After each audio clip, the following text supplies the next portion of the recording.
고린도 후서 7장 1절에서 16절을 봉독했습니다. 고린도 후서 7장에서는 회개를 통해서 관계가 회복된다라는 그런 말씀들이 기록되어 있습니다. 그래서 1절 보니까 그러므로 지극히 사랑하는 자들아, 우리가 이 약속들을 가졌은즉 하나님을 두려워하는 자 가운데 거룩함을 완전히 이루어 육과 영의 모든 더러움에서 우리 자신을 깨끗게 하자. 바울 선생님께서 고린도 그 교인들에게 아주 지극히 사랑하는 자들하고 표현을 했습니다. 바울 선생님이 고린도 그 교인들에게 얼마나 불만이 많았는지 모릅니다. 왜냐하면 교인이 교인답게 생활하지 않냐고 우상을 섬기며 또한 심지어 자기 아버지 부인을 간음하는 그런 일들까지 생겼고, 온갖 그 교인들이 사악한 일들을 행함으로 말미암아 바울 선생님이 듣기에 너무나 민망한 그런 소식들이 들렸습니다. 그래서 바울 선생님이 그들에게 편지를 아주 진하게 썼습니다. 그러니 바울 선생님이 썼던 그 편지를 그들이 보고, 또한 바울 선생님이 고린도 교회에 간다라고 몇 번 약속을 했습니다. 그런데 한 번 약속이 어그러지고, 두 번 어그러지고, 세 번 약속이 어그러지고 난 이후에 고린도 교인들이 바울은 신실한 하나님의 종이 아니다. 왜냐? 약속을 세 번씩이나 어기고 오지를 않지 않느냐? 라고까지 이야기하면서 바울 선생님을 아주 나쁘게 평가하고 있었습니다. 그러면 이제 고린도 교회 사람들이 바울 선생님이 우리 교회 오려면 추천서를 가지고 와라. 심지어 이렇게까지 이야기를 했습니다. 바울 선생님이 고린도 교회를 설립을 했습니다. 그 사명을 감당할 수 있는 그런 여러 가지 개척을 해서 역경들을 만들어 놨습니다. 그러고 나서 바울 선생님은 주님의 명령에 따라서 아시아 온 지역에 다니면서 복음을 전하러 다녔습니다. 그러는 와중에 자기가 설립했던 그 고린도 교회에 얼마나 관심이 많았겠습니까? 그때 당시에는 지금처럼 교통이 이렇게 잘 닦아지지 않았고, 또한 전화나 여러 가지 시설들이 미비해서 그때 당시에는 그냥 밥 먹고 때를 얻든지 못 얻든지 무조건 걸으면서 여기저기 다니면서 복음을 전한 시기였습니다. 그러니 얼마나 답답합니까? 멀리 떨어져서 그 고린도 교회가 어떻게 지금 지나고 있는지, 어떻게 신앙생활들을 잘 하고 있는지 바울 선생님 그 마음은 이와 같이 많은 그런 고린도 교회에 관심을 갖고 있지 않겠습니까? 이런 가운데 들리는 소리는 가끔 가다가 사람을 만나서 들어보면은 이와 같이 바울 선생님은 하나님 겉으로는 말씀을 전한다 하면서 약속도 지키지 않냐고 여러 가지 악한 그런 일들을 행한다라고 오히려 이렇게 핀잔을 하고 잘못 애곡했던 것입니다. 그럼에도 불구하고 오늘 1절 보니까 그러므로 지극히 사랑하는 자들아, 바울 선생님이 고린도 교회에게 다시 이야기합니다. 우리가 이 약속들을 가졌은즉 하나님을 두려워하는 가운데 거룩함을 완전히 이루어 육과 영의 모든 더러움에서 우리 자신을 깨끗게 하자. 이런 약속은 무슨 약속입니까? 고린도후서 6장 17, 18절을 보니까 주가 말하노라. 그러므로 너희는 그들 가운데서 나와 분리하고 부정한 것들을 만지지 말라. 그리하면 내가 너희를 받아들여 너희에게 아버지가 되고 너희는 내 아들 딸이 되리라. 주 곧 젖는 자가 말하였노라 하였느니라. 무슨 얘기입니까? 그들 가운데 나와서 분리하고 부정한 것들을 만지지 말라는 것입니다. 교회에도 항상 신실한 하나님의 자녀들만 있는 것이 아닙니다. 악한 생각을 하고 사탄 마귀들이 가장 우울거리는 곳이 바로 교회입니다. 그래서 교회에서 분쟁이 일어나고 다툼이 일어나고 분열이 일어나는 것입니다. 고린도 교회 역시 마찬가지로 전 교인들이 바울을 이렇게 나쁘게 평하는 것이 아니라 그 중에 몇몇이 바울 선생님을 이와 같이 악하고 거짓말쟁이고 약속을 안 지키고 이렇게 평화를 해서 사탄의 그 앞잡이들이 있었습니다. 그래서 그런 곳에서 이제 분리하라. 우리가 세상에서도 역시 마찬가지입니다. 세상 사람들과 하나가 될 수 없습니다. 분류해야 됩니다. 거기서 떨어져 나와야 됩니다. 이와 같이 말씀하고 있는 것입니다. 그래서 이런 약속을 했다는 것입니다. 그리고 영과 육의 더러움에서 우리가 정결해야 되는 것입니다. 그러면 영과 육의 더러움이 어떤 것이냐? 갈라디아서 5장 19, 21절에 잘 기록이 되어 있습니다. 육체의 행위들은 명백하니 이것들이라 곧 간음과 음행과 부정함과 세욕과 우상숭배와 마술과 증오와 불화와 경쟁과 진노와 다툼과 폭동과 이단 당파, 시기와 살인과 술취함과 흥청됨과 또 그와 같은 것들이니 내가 또한 전에 너희에게 말한 것 같이 이것들에 대하여 미리 너희에게 말하노니 이런 것들을 행하는 자들은 결코 하나님의 왕국을 상속받지 못하느니라 라고 기록되어 있습니다. 이와 같이 여기에 기록된 말씀들은 다 세상에서 아주 줄기차게 행하는 그런 일들입니다. 그래서 우리는 이러한 곳에서 분류가 되어야 되는 것입니다.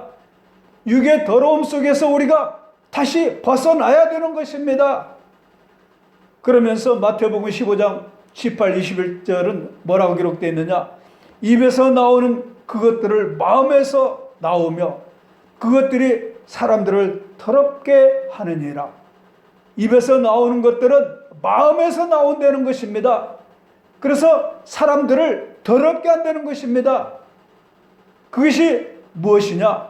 마음에서 악한 생각, 살인, 간음, 음행, 도둑질, 거짓 증언, 신성모독이 나오는데 이것들이 사람들을 더럽게 하는 것이거니와 씻지 않는 손으로 먹는 것은 사람을 더럽게 하지 아니하느니라. 이와 같이 우리가 입술에서 나가는 것들은 내가 가지고 있는 그런 마음입니다. 지식입니다. 사상입니다. 내 안의 것입니다. 그래서 내가 이와 같이 살인과 간음과 음행과 도둑질과 거짓 등거와 아니면 신성모독 이런 것들을 나가게 되면은 내가 그런 사상들이 내 안에 가득 차 있어서 그런 것이 나가는 것입니다. 그래서 우리는 이러한 것에서 멀리 떠나야 된다는 것입니다. 그래서 영의 더러움은 육의 더러움보다 훨씬 더 나쁩니다. 그래서 바리새인들은 모든 것이 깨끗한데 영이 더럽다라고 마태복음 23장에 기록되어 있습니다. 서기관들과 바리새인들 이 선자들아 너희에게 화가 있을지어다. 너희가 잔과 대접은 겉은 깨끗이 하되 그 속은 강탈과 과도함으로 가득하게 하는도다. 너 눈먼 바리새인들아 먼저 잔과 대접의 속에 있는 것들을 깨끗이 하라. 그리하면 그것들도 겉도 깨끗해 되리라. 이와 같이 우리 마음이 아주 중요하다는 것입니다. 바리새인들과 이런 사두개인들은 남들 보기에 아주 거룩한 척 했습니다. 높은 자리를 차지하는 것을 그들은 아주 갈망했습니다. 한마디로 얘기해서 요즘에 박근혜 탄핵 사건 지금 모든 것이 다 진리가 드러나고 있습니다. 잘못된 것이 드러나고 있습니다. 실질적으로 박근혜 대통령은 아무것도 알지 못하고 있었습니다. 너무나 깨끗한 사람입니다. 그런데 그 주변 사람들이 여러 가지 작당을 하고 심지어 그 높은 법관들을 매수해서 또한 국회에 여러 그 당파들을 만들고 거기에 싸우게 하고 그래서 거기에 작당을 하게 되고 그런 말미암아 탄핵이라는 것을 끌어내서 탄핵을 심판해서 가결하게 하고 아무런 죄도 없는데 탄핵을 심판하고 거기에서 제목을 찾으려고 아무리 뒤져봐도 2개월, 3개월 동안 제목이 하나도 없어서 그 탄핵 심판하는 그 법관들, 고위직들 이러한 사람들이 어떻게라도 그 밑에 작당들에게 그 하수인들이 행하는 대로 그 일을 여지까지 다 행했는데 탄핵 이명도 그들이 억지로 지금 만들고 있지 않나 이런 생각까지 해보는 것입니다. 이런 것들이 아주 더러운 것이고 이런 것들이 아주 사악한 것이고 이러한 무리들이 지금 온 세상을 얼마나 시끄럽게 하고 경제 또는 발전을 이렇게 발목을 잡고 있고 심지어 그거보다도 엄청나게 많이 해먹은 그 작당들이 삼성전자 그 대표를 갖다가 구속해서 전 세계 방방곡곡에 많은 투자자들이 삼성에 투자를 하고 있는데 여기에도 또한 많은 그런 걸림돌이 되게 만들고 있는 그런 실태가 되어져 가고 있습니다. 이와 같이 악한 그런 무리들에서 이제는 헤어나야 되는 것입니다. 이 심판은 하나님께서 주관하는 심판입니다. 이런 탄핵을 통해서 우리 대한민국의 정부 세력들이 다 드러나 버렸습니다. 감출 게 없습니다. 어느 것이 진실이고 거짓인지 다 드러났습니다. 이후에 어떠한 그런 일들이 기억되어질지 모르지만 분명히 하나님께서 심판할 것만 남아 있습니다. 그 심판은 우리가 알지 못합니다. 그렇지만 하나님께서 영과 진리를 심판하기 때문에 그분의 목소리를 듣고 우리는 따라가면 되는 것입니다. 그러면서 2절 보니까 우리를 받아들이라. 우리는 아무에게도 잘못하지 아니하였고 아무도 부패시키지 아니하였으며 아무에게서도 속여 빼앗지 아니하였노라.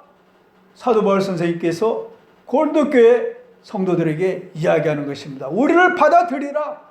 우리는 아무에게도 잘못하지 아니하였고 아무도 부패시키지 아니하였으며 아무에게서도 빼앗지 아니하였노라.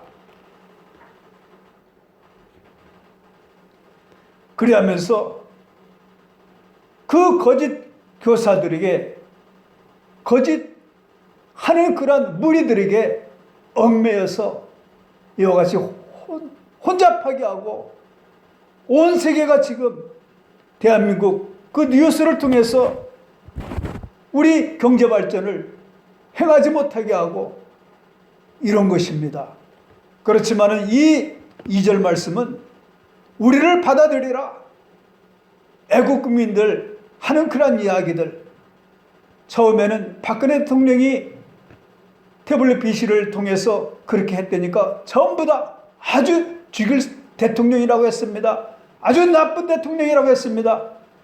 그렇지만 하나하나 베일이 벗겨지고 나니까 아무것도 아니었습니다. 그들이 거짓 행위였습니다.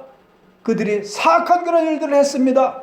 그래서 우리를 받아들이라. 우리는 아무에게도 잘못하지 아니하였고 아무에게도 부패시키지 아니하였으며 아무에게도 속여 빼앗지 아니하였노라.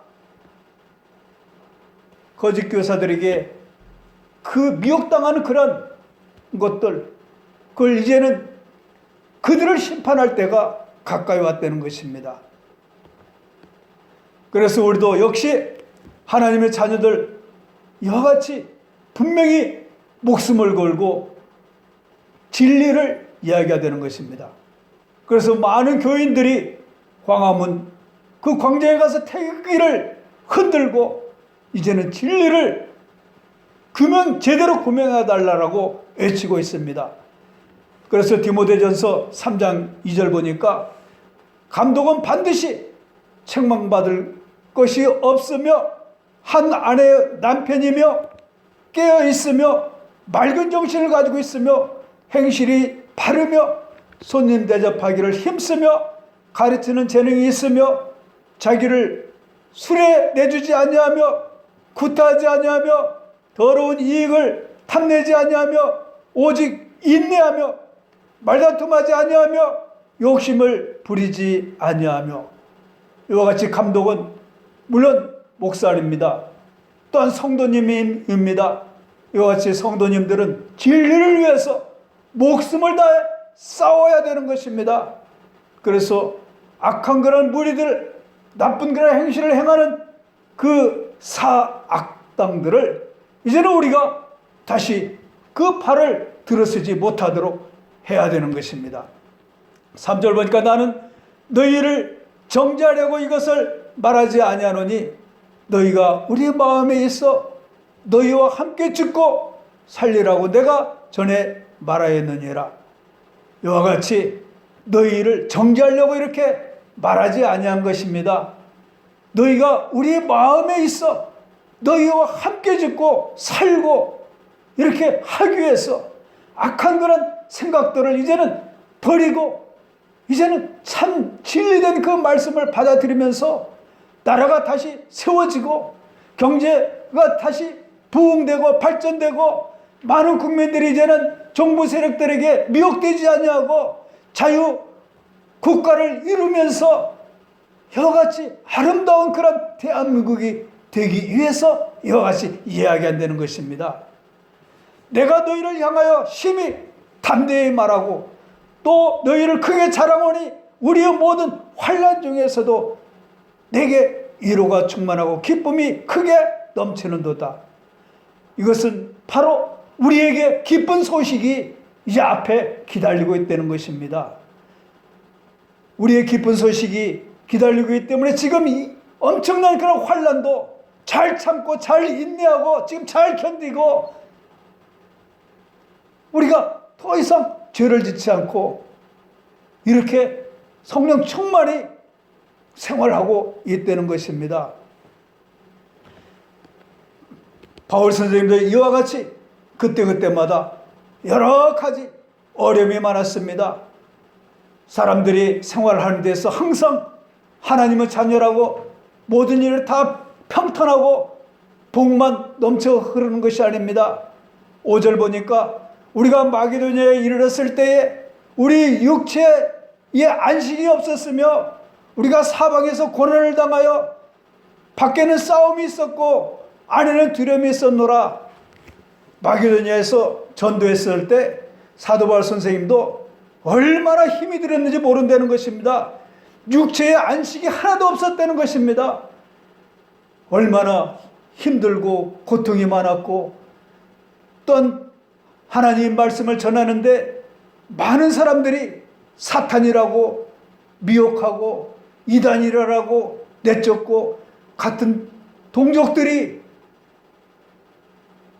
결박하고 포박하고 또한 굶주리고 얼마나 힘들었는지 모른다는 것입니다. 그래서 안식이 하나도 없었다는 것입니다. 우리가 사방에서 고난을 당하여 밖에서는 싸움이 있었고 안에서는 두려움이 있었노라. 지금이야 교통수단이 좋아서 마음대로 갈 수도 있고 전화 통신이 좋아서 만나고 싶으면은 얼마든지 전화를 해서 쉽게 만나자고 약속도 할 수가 있고 얼마나 좋습니까? 그렇지만은 그 시절에는 그런 것이 하나도 없었습니다.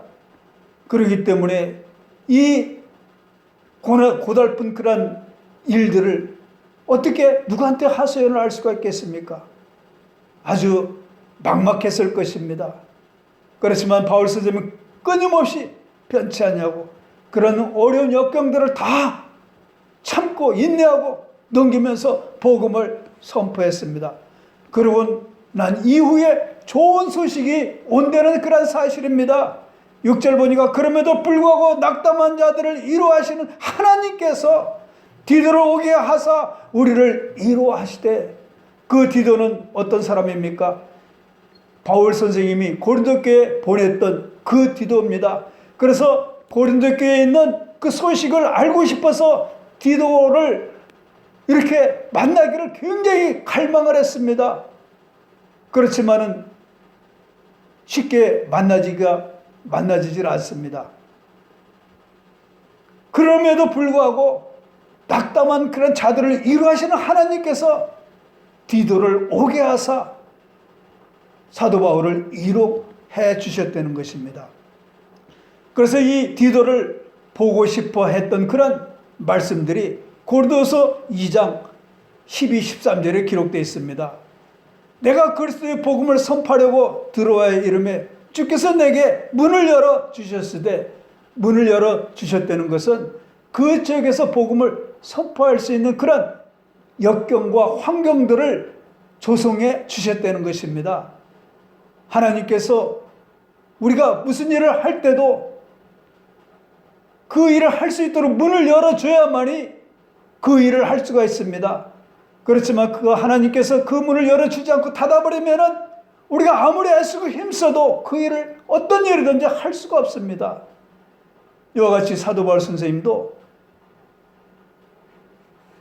복음을 전할 수 있는 그런 그 환경들을, 그 길을 열어주었기 때문에 거기에서 복음을 전할 수가 있었던 것입니다.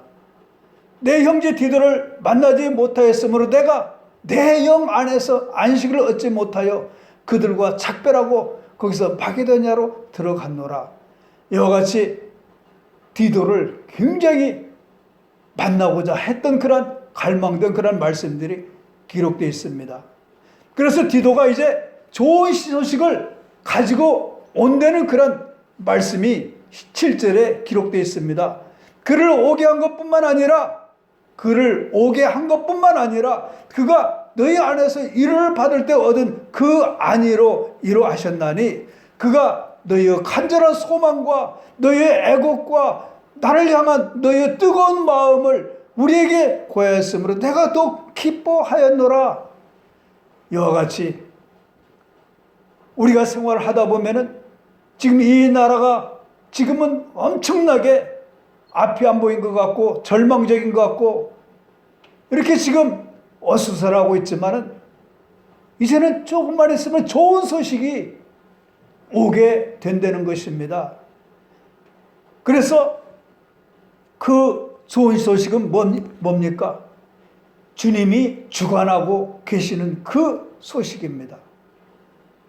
이제는 탄핵이 돼도 상관없습니다. 탄핵이 안 돼도 상관없습니다. 탄핵이 되면은 박근혜 대통령은 그 자리에서 물러나는 것 뿐입니다. 그러고 나서 대통령을 다시 선출합니다. 대통령 선출한다고 해서 정부 세력 그들이 대통령이 당선된다는 보장이 있습니까? 아니면 애국 시민들이 박근혜 대통령 탄핵했다고 해서 어떻게 하겠습니까? 아무 소용없습니다. 어차피 하나님께서 주관하시기 때문에 하나님의 뜻대로 이 나라와 민족은 다시 그냥 역사가 흘러나가는 것입니다. 그렇지만은 좋은 소식이 우리에게 전해지는 것뿐입니다. 더더욱 어렵지는 않아질 것입니다. 그를 오게 한 것뿐만 아니라 그가 너희 안에서 일을 받을 때 얻은 그 안위로 이루하셨나니, 그가 너희의 간절한 소망과 너희의 애곡과 나를 향한 너희의 뜨거운 마음을 우리에게 고하였으므로 내가 더욱 기뻐하였느니라. 디도를 만나니까 거기에 있는 고린도교에 있는 그 모든 교인들이 다 그런 것이 아니라 그들은 바울 선생님이 보시기에 염려했던 그러한 것들이 아니라 더더욱 하나님 말씀에 정진하며 더더욱 열심을 다하며 더더욱 일을 받으며 더더욱 열심히 신앙생활을 하고 있다. 그렇지만 거기에 몇몇이 악한 그런 사탄 마귀의 짓을 해서 그들이 지금 여러 가지 교회들을 혼란하게 하고 어려움을 주고 있다. 바로 이 이야기를 하고 있는 것입니다. 그랬으면 바울은 강한 편지를 쓰고 근심했지만 또한 그들은 그 강한 편지를 받고 나서 이제 회개를 했다는 것입니다. 8절 10절을 다 같이 한번 읽어보겠습니다. 비록 내가 편지로 너희를 근심하게 한 것을 후회하였으나 지금은 후회하지 아니하노니 바로 그 서신이 잠시 동안만 너희를 근심하게 한 줄을 내가 아노라. 이제 내가 기뻐함은 너희가 근심하였기 때문이 아니요 오히려 너희가 근심함으로 회개에 이르렀기 때문이라. 이래서 기뻤다는 것입니다. 너희가 하나님께 속한 방식대로 근심하게 된 것은 어떤 일에서도 너희가 우리로 말미암아 상처를 받지 아니하게 하려 함이니 하나님의 뜻대로 하는 근심은 회개에 이루어 다시 돌이킬 수 없는 구원에 이르게 하거니와 세상 근심은 사망을 이루느니라. 이와 같이 하나님의 그 뜻대로 행하는 자들은 우리가 하나님의 자녀, 하나님의 권소, 하나님의 백성이 되거니와 세상을 근심하는 그러한 사람들, 악한 그런 종부 세력들, 그들이 지금 탄핵을 주장하고 있는 그 세력들, 그들은 바로 사망을 이룬다는 것입니다. 사망이 뭡니까? 그들은 다 지옥 백성이 된다는 것입니다. 그래서 11절 보니까 너희가 하나님에 속한 방법대로 근심한 것 바로 이것을 보라.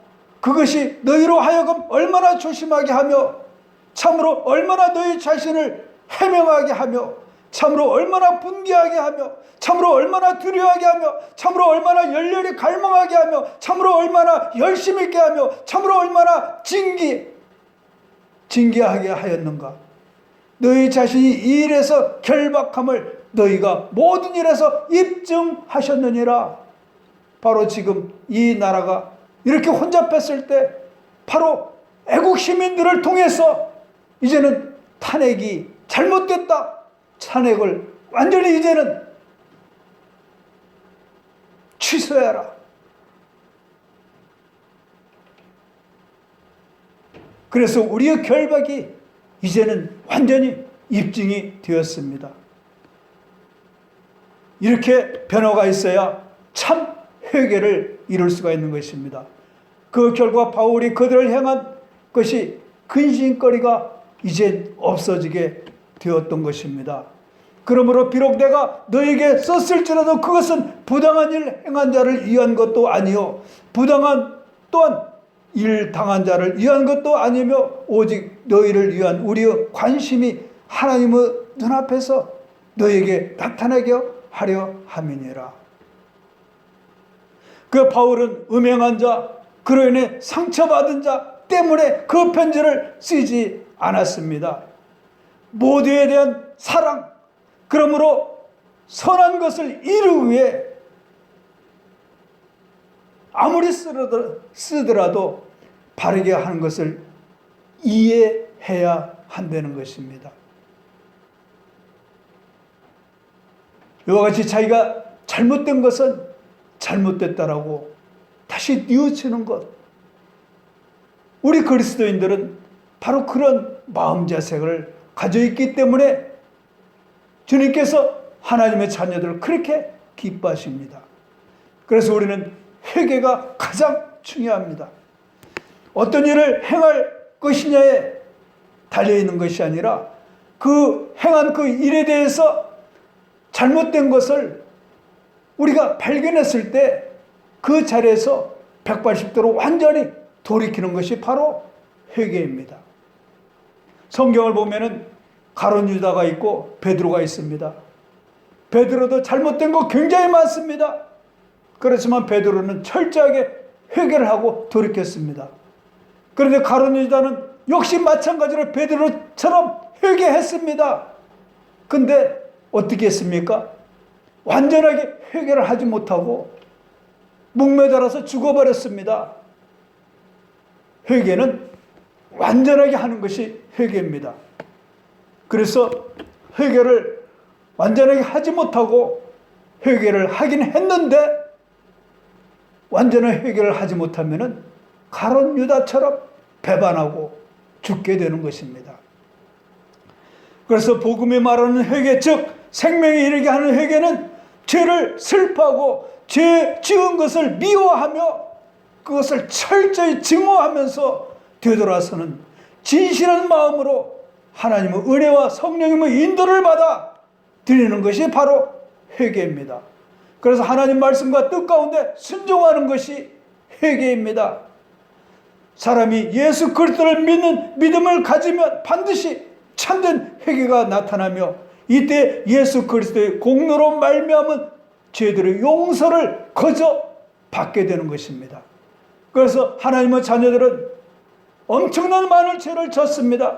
그렇지만 그 죄를 주님께서 다 제거해 주셨습니다. 지금도 짓고 있습니다. 제거해 주셨습니다. 앞으로도 엄청난 많은 죄를 질 수밖에 없습니다. 그것마저 주님께서 다 제거해 주셨다는 사실입니다. 그렇기 때문에 우리가 늘 회개해야 됩니다. 어떤 구원파는 한번 회개해서 구원받았으면 더 이상 이제 회개할 필요가 없다라고 하면서 회개를 안 합니다. 왜냐? 우리 영혼 구원받았으니 뭐 하려고 힘들고 시간을 낭비하면서 회개를 하냐는 겁니까? 영만 구원받으면 되지.